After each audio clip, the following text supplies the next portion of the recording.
raha manana olana ianao amin'ny fiainanao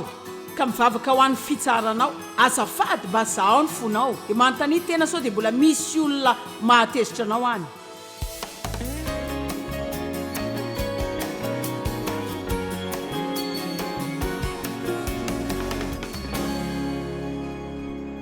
Famindram-po tsy midika fa tsy miatrika mihitsy ianao fa Jesosy niatrika olona izy, niatrika olana izy fa mbola tia ola foana ihany.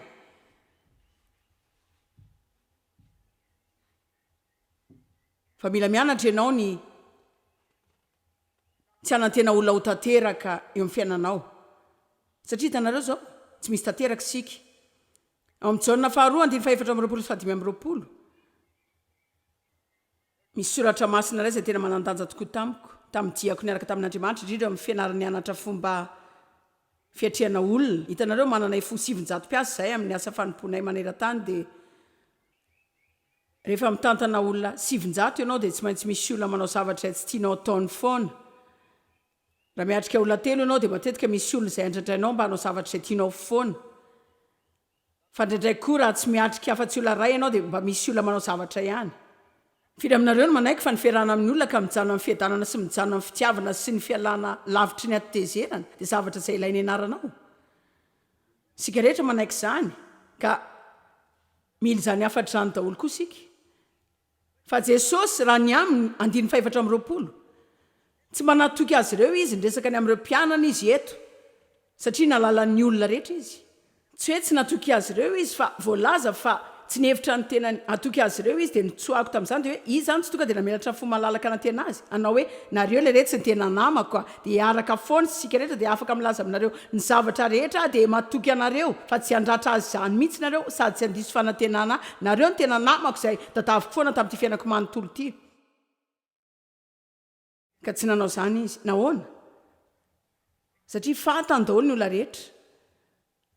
5:20 ary tsy nitady olona hanambara olona izy fa ny tena nalala izay tao am-pon'ny olona, tsy mila ny fanamarinana izy mikasika ny olona zany izy.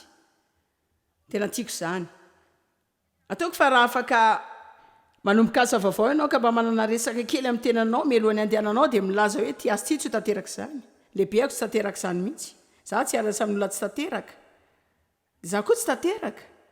Ka mihevitra fa andeha amin'ny isan'andro miaraka amin'ny toetra feno famindram-po. Jereo fa mila manamboatra ny sainao ianao dia miazona an'izany. Fa misy fanantenana ho antsika raha tsy manana fiandrandrana diso sika, satria rehefa manana fiandrandrana diso ianao dia ianao ihany manao ny tenanao amin'ny karazan-java-mahory sy marary. Tena ianao izao no olona farany izay mety everiko fa mety handratra. Nanana fiandrandrana diso ianao satria raha miaraka amin'ny olona ela loatra ianao dia anomboka hita zavatra mikasika azy ireo izay tsy ho tianao. Niza afaka miatra raha ao anatin'ny fotoana fohy. Fa rehefa mandeha ianao andray miampy andray dia andray miampy andray dia miampy andray dia miampy andray dia miampy andraindray. Marina dia mino aho fa izay nolazain'i Petera hoe tompo o impirisa. Dia ity izao no hevitry manokana mihitsy fa mino aho fa nanana olana tamin'ny Jaona ny Petera. Satria haiko ny toetra amin'ny Petera. Tsy manoratra toko vaovao amin'ny Baiboly akory fa enoenge fantatro ny toetra amin'ny Petera dia haiko rehefa nilaza Jaona hoe za ilay mpianatra tiany Jesosy fa tonga dia afaka milaza aminareo fa nikiky amin'ny Petera zany. Ohatra ny hitako ery Jaona rehefa ilay izy andeha. Nitehatra tamin'i Jesosy ny sakafo dia nilaza hoe za ilay olona tiany. Fanamby aho fa tena tsy hitan'ny Petera izay ataony amin'izany. Hevitry manokana ihany zany fa zany hoe ireo mpianatra ireo niaraka nandritra ny 3 taona andro sy alina mazava ho azy fa nanana olana izy ireo tamin'izany andro. Arakaraka ny eranao amin'ny olona no ahitanao ihany koa ny fahalemeny. Zany mahatonga anao mila manomboka mivavaka sy miasa miaraka amin'ny fanamasina mba ampivelatra toetra mamindrafo amin'ny tsy fahombiazan'ny olona. Fa be korotany ireo mpianatra ireo. Fa namela azy ireo foana Jesosy dia niady izy ireo hoe izy amin'ireo no lehibe indrindra. Dia restory zareo tamin'i Jesosy manontady azy ireo hivavaka amin'ny adiny iray. Dia Petera nandahany Jesosy intelo. na zany aza namindrafo tamin'ny any izy rehefa nitsangana tamin'ny maty izy hoe mandehana lazao ny mpianatra sy petera rery ny tonoany tamin'ny anarany mandehana lazao ny mpianatra zany mihitsy dia lazao koa petera fa tsy tezitra aminy mbola ao anatin'ny ekipa foana izy na dia nandaha intelo azy izy ainareo hoe nahoana ainareo hoe maninona ny tsy tezitra amin'ireo mpianatra eo Jesosy satria ny famindram-po mahatakatra ilay antony ao ambadika izany ny ara-dalàna dia mijery izay ataony olona fotsiny fa Andriamanitra mijery mihoatra izay ataontsika ka hatrany amin'ny antony nanaovantsika izany dia izay no mahatonga azy maharitra sy mora fanahy amintsika sy miasa mba hanasitranana antsika. Andriamanitra tena niaritra zavatra betsaka tamiko nandritra fotoana lava satria hainy izay zavatra nitaizana hainy izay fomba nanambaniana ary fantany koa fa manana fo tsara taminy fa tena nanana olana tamin'ny fihazonana tamin'ireo nofoko satria nambaniana foana fa takatra Jesosy ny tahotra tao amin'ireo mpianatra petera nanana tahotra fa natahotra olona izy rehetra natahotra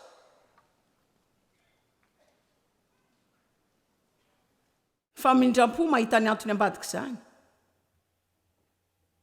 hitanareo Jesosy dia tena miatrika foana kanefa mamindrafo izy satria raha amin'ireo zavatra tsy mety ataonao dia ny manana fofeny tsy famelan-keloka manakorotana ny fiainam-bavaka ao zany manakorotana ny fifandraisanao amin'Andriamanitra manakorotana ny osotrao manokatra varavaranao any devoly amin'ny fiainanao tena mampararina dia ny vatanao azy zany ka raha manana olana ianao amin'ny fiainanao ka mivavaka ho an'ny fitsaranao azafady dia mba zahao ny fonao dia manontany tena sao dia mbola misy olona mahatezitra anao any hoy ny baiboly rehefa mitondra ny fanahitrao amin'ny alitara ianao ka raha manana ady amin'ny rahalahinao dia apetrao eo ambony alitara ny fanahitrao aloha mialohan'ny anoloranao izany amin'Andriamanitra dia mandehana mihavana aminy dia izay ianao vao miverina manao izany fanatitra izany tsy mihina hoe tokony hideran'Andriamanitra amin'ny fahatezeranao am-potsika izany sika tsy mihina hoe izany no tena fiderana dia tsaroko izay izy dia evy nijoro teo amin'ny laharana voalohany rehefa tao am-piangonana izay nisy anay nandritra taona maro izay nanomboanay ny asa fanompoana ary za zany dia tsy mbola tena nay asa fanompoana loatra aloha fa vao nampianatra baiboly hatrany fotsiny aho dia fa maly izay andeha ho any am-piangonana hitanareo rehefa afaka manomboka zavatra eo fiainanareo dia voly fa ho avy zany rehefa manao izay iomanana an'ireny teny ianao satria tiany koa ianao iodikodina fotsiny ao anatin'izany ao mba tsy andraisanao ninninona dia mipetraka eo dia manao ilay tara rehefa ampiasa ao am-piangonana dia mitsika dia aleloha amin'ny olona rehetra dia raina ny tompo nefa ny ao anatiny ao tena tadidiko mihitsy dia tsy nananako hevitra akory izay nataoko fa zao aho vao mahatakatra izany tsaroko a nijoro teo akaiky ny Dave teo am-piangonana niaraka tamin'ny fiderana lehibe an'ny tompo sady mitsika dia mijery ilay teny eo ambony eo dia miteny ambava ilay soratra dia mihira miaraka amin'ny tanana misandratra sady misaina hoe ho hitan'io tsara raha isy mpahandro sakafo io androany fa mbola hahita zavatra indray io androany fa raha za mihitsy aloha dia honony eo io dia nody fotsiny izy dia nijery lalao baolina kitra indray dia za tsy isy nataoka fa tsy manadio sy mandamina andrehetra tao an-trano efa tena reraka sy leo ny fomba hitondranay amin'izany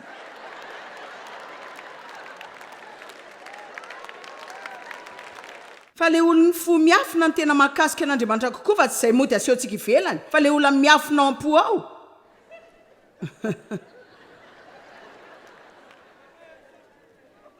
tombo Jesosy eo ampio zahay ajanony ny fanahinany amin'ny olona izay mitaingombozina anao dia mankatoavan'Andriamanitra aoka izy no mpiado anao aoka izy no hiady amin'ny fahavalonao fa Andriamanitra ny miado anao fa raha manao izay andraisana tanàna ny fiainantsika sika dia tsy afaka mandray tanànantsika izy maro izany tezitra amin'ny lehibenao ve ianao tezitra amin'ilay olona izay nazo fisondrotanao amin'ny birao izay hitanao fa tsy mendrika izany akory ve ianao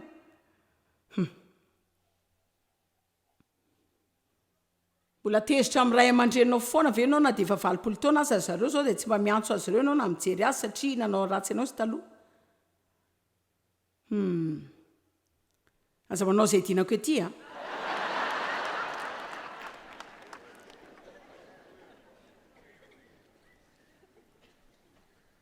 ndao hijery karazana toetra mamindra fo vitsivitsy mba hijerena raha manana ray isika na tsy misy ny fanomezam-pahasoavan'ny famindram-po fa tsy manana izany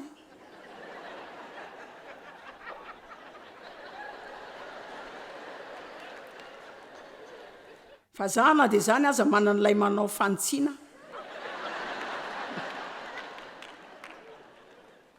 zany fa na mamindrafo zany de tena zavatra mahafinaritra fa ianao zany ohatrany hoe tena iosopotaka amin'izany ianao hainareo fa nila nianatra azy zany a mila mitafy zany imbetsaka isan'andro a de milaza aminareo izany a satria tiako fantatrareo fa tsy misy olona manana fanomezam-pahasoavana tahaka izany mihitsy tsy hitondranao hivoaka amin'ny fandraisana andraikitra ny amin'ny fianarana ny fomba famelabelarana sy fiasana miaraka amin'ny fanamasina mba hananana toetra mamindrafo izany mila mitafy any Kristy isika mitafy ny natiorany Kristy ary tsy hoe satria voaratra ianao tany amin'ny fahazazanao de satria ianao nanana tahotra olona izay nitondra ratsy ianao de zay nidika fa tsy afaka atao fialatsiny zany fa tsy ampivelaran'ireo toetra mahafinaritra maro izay tiany Kristy hovelarintsika ny olona mamindrafo tsy manaparitaka ny adoson'ny hafa zany raha tsy misy antony mazava fa lazaiko anareo zao ny vaovao ratsy mandeha manerana ny tenan'ny Kristy tahaka ny afo mandevona tsy mila fananaovan-gazety akory sika zany hoe raha misy mpitory-teny malaza zao anoany ka manao zavatra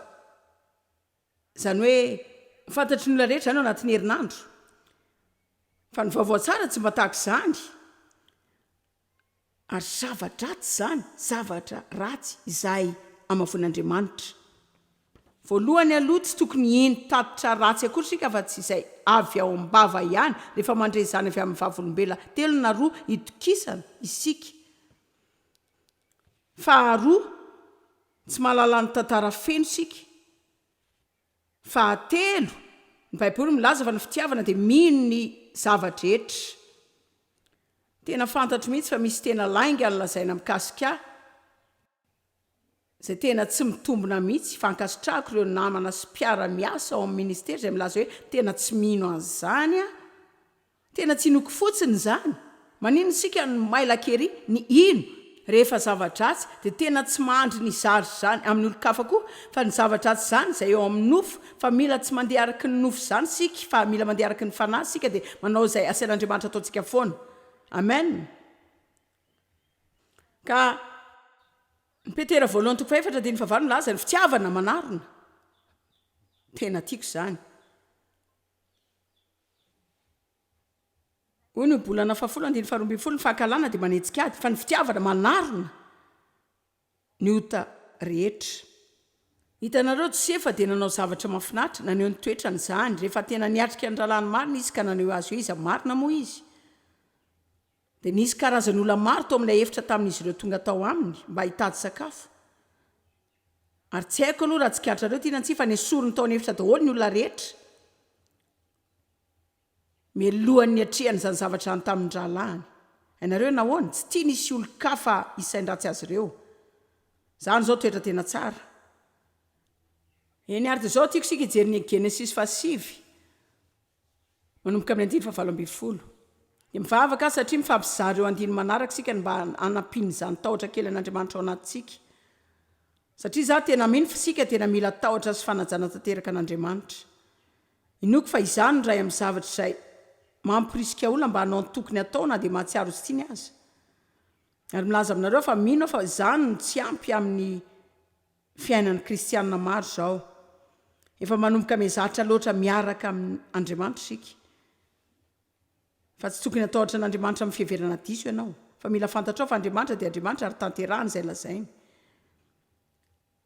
ka raha nilaza izy fa ahita ianao dia ho tahina ianao zany fa raha nilaza izy hoe tsy tokony anao zavatra iray ianao dia tsara aminao ny tsy manao zany satria raha mitoy amin'izany ianao dia isy vokadratsiny zany fa izay rehetra voasorany dia nisoratanao amin'ny antony avokoa fa tsy hoe boky kely ho an'ny tantara mahafinaritra akory zany izay mba hataitra olona ho soratana fa reny zavatra reny dia ho fanitsiana sy ho toro lalana ao antsika dao tsika hianatra zavatra eto Genesis 5:7 any zanaka lahy Noa izay nivoaka avy tao amin'ny samby fiara dia Sema sy Hama ary Jafeta ary Hama no ray ny Kanana teraka farany ireo telo lahy ireo no zanaky Noa ary avy tamin'ireo no nielezan'ny olona tambony tany rehetra ary vao tonga mpiasa tany Noa ka nanao tany-boaloboka ary nisotro tamin'ny divay izy ka mamo dia nanary lamba izy ka nitanjaka tao anatin'ny lainy zao tao anaty sambo efa fotoana ely Noa dia ataoko fa mba naniriny anao fety izy angamba dia nioty voaloboka izy dia nanao divay dia nisotro mihoatra izay tokony hosotrony dia hita fa tena mamy tokoa aloha izy satria nanala ny akanjony izy dia nitanjaka tao amin'n'ilay any dia mba hanamafisana fa miaraka amiko nareo dia zareo kely ity dia iamy ilay rainy kananita nijery ka nahita ny fitanjahany rainy dia niazakazaka ny teny tamin'ny rahalandro hafa tsy ampozinareo mihitsy ataony tatao tena mamy tampony izy dia matory tsisy akanjo tsony mihitsy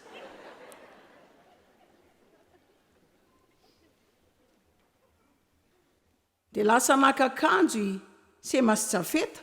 zany ka mahafinaritra dia nataony izy ireo lahy teo atsorony zany dia nanao 5 anotra izy nakao amin'ny lainy ka nandrakotra ny fitanjahany rainy ary nitavany tsy nanatrika ka dia tsy hitany ny fitanjahany fomba ray afy zany ilazanany hoe nosarona ny adsony dia jereo zao rehefa taitra tamin'ny divay any Noa dia fantany ny zavatra nataony zanany faralahy dia hoy izy hoe ho voaozina ane Kanana ho tena andevon'ny rahalahiny izy ary koa izy isaorana ane Jehova Andriamanitra Sema ary aoka Kanana ho andevony ataon'Andriamanitra malalaka ane Jafeta ary aoka onona ao andayany Sema izy ary aoka Kanana ho andevony ka traiza mono afenony zany zao haiko fa testamenta taloha zany fa ny testamenta taloha tsy foana ao amin'ny testamenta vaovao izay mitrango amin'ny testamenta vaovao ataoko fa afangarony olona ny amin'ny hoe fahasoavana tsy fialatsiny iainana fiainan-dratsy akory na fahotana dia ho afamaina amin'izany fa ny fahasoavana dia ilay hery ny fanamasina mba hahafahana manao izay asain'Andriamanitra ataontsika amin'ny fahamorana satria tsy isika no manao zany amin'ny alalan'ny asan'ny nofontsika fa isika miantso an'Andriamanitra ho avy mba ho mpiala miasa sy anao ilay zavatra amin'ny alalantsika amin'ny alalan'ny heriny sy ny fahefany fa aza mevitra zany fa fahasoavana dia hitanareo zao hitanareo fahasoavana tena fahasoavana lehibe amin'ny fahasoavana za tia fahasoavana fa voakasika ihany andradray rehefa mahita olo amin'saina fa zany midika hoe afaka manao izay tiana atao foana izy hitanareo tena miaina ambany fanekena vaovao sika fahasoavana zany fahasoavana tsy fialatsiny iainana fiainan-dratsy akory fiainam-pahotana izay verinao fa hoe tsy hojeren'Andriamanitra fahasoavana dia ilay hery mampijoro ny tongotra ao ilazany hoe Andriamanitra tianao izay asianao ataoko te hiaina fiainana misy famelana te hiaina tsy misy fangidiana ary tsy mahavita zany rery fa Andriamanitra raha omenao ny fahasoavanao rehefa omenao any famindramponao dia afaka ny ofeny fahasoavana sy mamindrafo amin'ny olo-kafa fa izany dia miankina amin'ny fanampianao ary tsy hiaina amin'ny fahatezerana tsy hiaina amin'ny asosorana tsy mba hiaina amin'ny fangidiana tsy mba hiaina amin'ny lolopoa ianao ny laza fa afaka mitafy famindrampo ary miaraka amin'ny herinao dia hitafy zany Amen.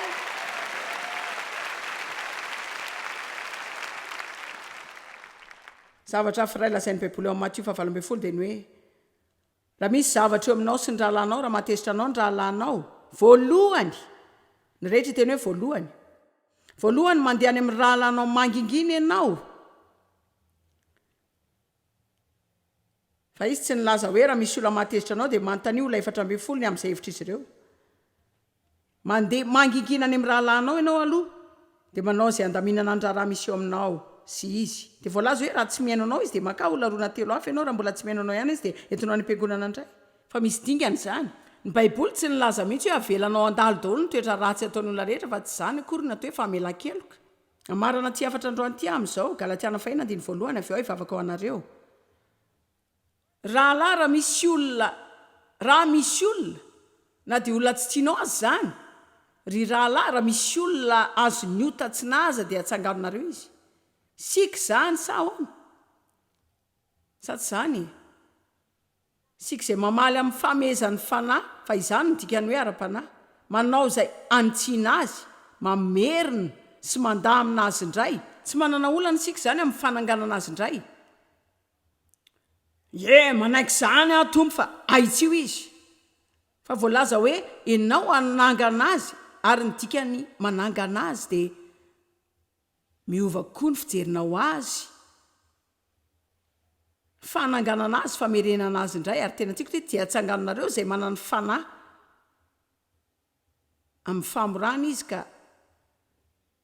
mihevera ny tenanao fa ndrao ianao koa mba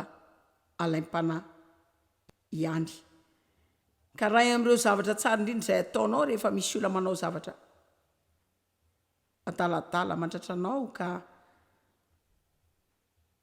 raha tokony ho tezitra be sy amalifatsy ianao zay amarina azy ireo dia manala azy amin'ny fiainanao mandritry ny andro maro fa afaka manabe ny tenanao ianao dia milaza hoe hitanao zao tsy tiako anana olana sika senao fa za zao koa aza mba manana zavatra tala amin'ny tenako amin'ny fiainana fa tsy maninona zany hitanareo matetika sika no ratrain'ny olona ary tsy hain'izy ireo akory aza hoe nanao zany izy fa mety nandalo aty satra fotsiny zareo andro ratsy ka tsy takatra izy ireo akory zay zavatra ataony nilahatra tany amin'ny fivarotam-panafody ny zanako vavy indray andro hiandry zavatra izay dia ilay mpandray olona tena tsisy saina mihitsy zany ka tena kizitina miavina sosotra ratsy toetra dia efa nanomboka ny omana izy teo amin'nisy azy teo hoe raha za no mitsangana eo ka miteny amiko tahaka izany olona io tonga dia valiko dia andeha ho any amin'ny lehibeany a dia izao dia izao dia izao fa avy eo Andriamanitra nampatsiahy azy fa izy dia mizara ny boky any amin'ny fiarany ho an'ny olona zay manana olana eo manodidina eo dia hoe Andriamanitra taminy mialahy milaharanao dia avelao any laharan'io ndehana makany naty fiaranao angalao boky iray izy dia mba hovay ny ifezanao zany trangan-javatra zany fa tsy hainao zay zavatra mitranga eo amin'ny fiainana angamba voavy lozam-badina izy mety voavy maty zanaka angamba izy tsy fantatrao mihitsy zay zava-mitranga eo amin'ny fiainany ka mahatonga azy manao tahaka izany jereo ny famindram-po no mahita ny anton'izany dia lasa izy ny teny izao rehefa tena nitsangana teny indray izy dia hoy izy hoe hitanao tena hitako fa mandalo aty sarotra ianao dia hoy izy hoe fa tiako fantatrao fa tianao Andriamanitra ary ny reniko nanoratra ity boky ity dia tian'olotra zano anao satria hitako fa mety ampahiranao zany hitanareo zao inoko fa misy fomba tsara kokoa ifezantsika ny olantsika sa ahoana honareo eny ary tsy afinaritra aloha zany fa ataoko ihany dia firy aminareo no hainareo sady zay ho aleoko sa ahoana honareo hoe tsy madama azatsy te hitsanga zany dia hitan'ny olona rehetra hoe ay za kay tezitra hitanareo sao ny baiboly hoe ko mifanekeloko ianareo ary mifampivavah mba ho sitrana fa ny fiasan'ny vavaky ny marina dia mahery indrindra raha mila mamela heloka ianao raha mbola tezitra amin'olona ianao raha efa tezitra nandritry ny fotoana lava ianao raha mbola tezitra ianao androany raha olona tezitra foana ianao raha olona mora tezitra ianao raha le olona mpanara-dalàna ianao olona mafo ka mandrezao afatra izao androany zany hoe tena te andrezany tokoa ka ty hanana fiaingana vaovao indray ianao afaka mitsakana ve ianao ka mba hamela hivavaka ao anao misaotra tompoko misaotra Jesosy eo zao araka ny efa fantatrao fa izao dia tena olona mitovy tamin'nisy ataloha dia misy zavatra iray tiako ataonareo zao tsy filambanina zany fa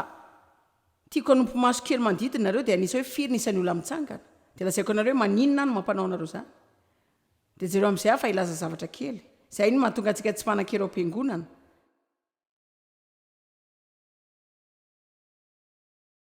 tsirairay avy amintsika mila manomboka mandray andraikitra fa ho mpisolo tenan'i Kristy arak'izay ilany antsika mba hahavitany asan'ny marina amen ny tsirairay avy amintsika raha eo mivavaka amin'ny anaran'i Jesosy